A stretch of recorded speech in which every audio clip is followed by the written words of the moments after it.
Usaha ketiga di Indonesia dimulai tahun 1847 ketika mulai dipakainya mesin uap oleh Belanda di berbagai industri, khususnya industri gula.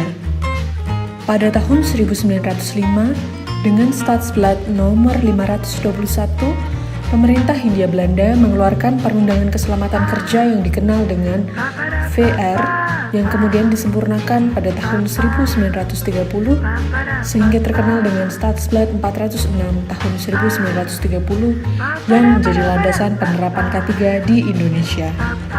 Seiring berjalannya waktu, landasan hukum atau regulasi keselamatan dan kesehatan kerja telah berkembang di Indonesia. Contohnya seperti Undang-Undang Nomor 1 Tahun 1970 mengenai keselamatan kerja, Undang-Undang Nomor 23 Tahun 1992 mengenai kesehatan,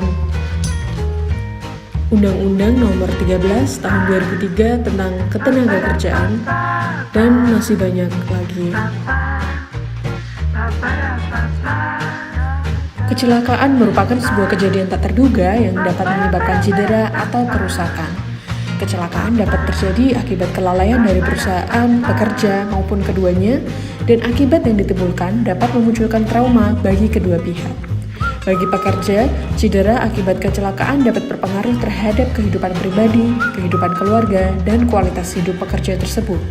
Sedangkan bagi perusahaan, terjadi kerugian produksi akibat waktu yang terbuang pada saat melakukan penyelidikan atas kecelakaan tersebut. Dan biaya untuk melakukan proses hukum atas kecelakaan kerja juga menjadi kerugian dari perusahaan tersebut. Definisi kesehatan kerja adalah spesialisasi dalam ilmu kesehatan atau kedokteran beserta praktiknya yang bertujuan agar pekerja atau masyarakat pekerja memperoleh derajat kesehatan yang setinggi-tingginya, baik fisik atau mental maupun sosial, dengan usaha-usaha preventif dan kuratif terhadap penyakit-penyakit atau gangguan-gangguan kesehatan yang diakibatkan faktor-faktor pekerjaan dan lingkungan kerja, serta terhadap penyakit-penyakit umum. Konsep kesehatan kerja dewasa ini semakin berubah, bukan sekedar kesehatan pada sektor industri saja, melainkan juga mengarah kepada upaya kesehatan untuk semua orang dalam melakukan pekerjaannya atau total health of all at work. Keselamatan kerja sama dengan hygiene perusahaan, sedangkan kesehatan kerja memiliki sifat seperti berikut. Yang pertama, sasarannya adalah manusia. Yang kedua, bersifat medis.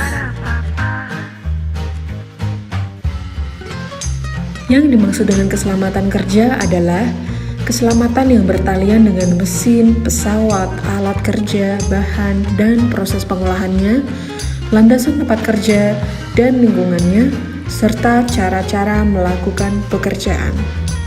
Keselamatan kerja memiliki sifat seperti berikut. Yang pertama, sasarannya adalah lingkungan kerja. Yang kedua, bersifat teknik. Pengistilahan keselamatan dan kesehatan kerja bermacam-macam.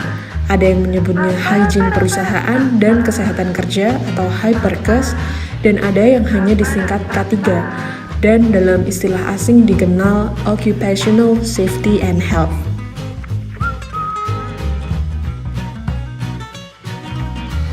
Hal-hal yang menjadi permasalahan yang berkaitan dengan potensi bahaya kecelakaan kerja pada industri garmen antara lain seperti berikut ini. Yang pertama, bahaya kebakaran. Yang kedua, jari tangan terpotong. Yang ketiga, jari terkena jarum. Yang keempat, jari tergencet mesin kancing. Yang kelima, tersengat arus listrik pendek. Yang keenam, tergores dan bahaya terjatuh atau kejatuhan.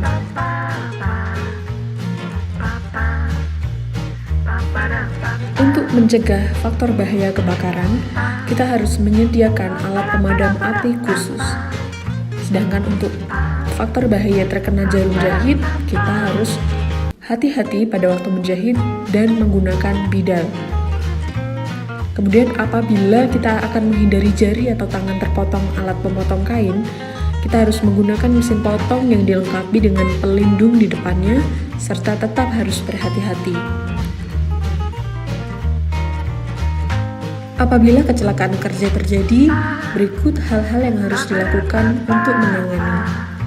Apabila tertusuk jarum tangan, maka segera cuci tangan dengan alkohol 70% serta betadine.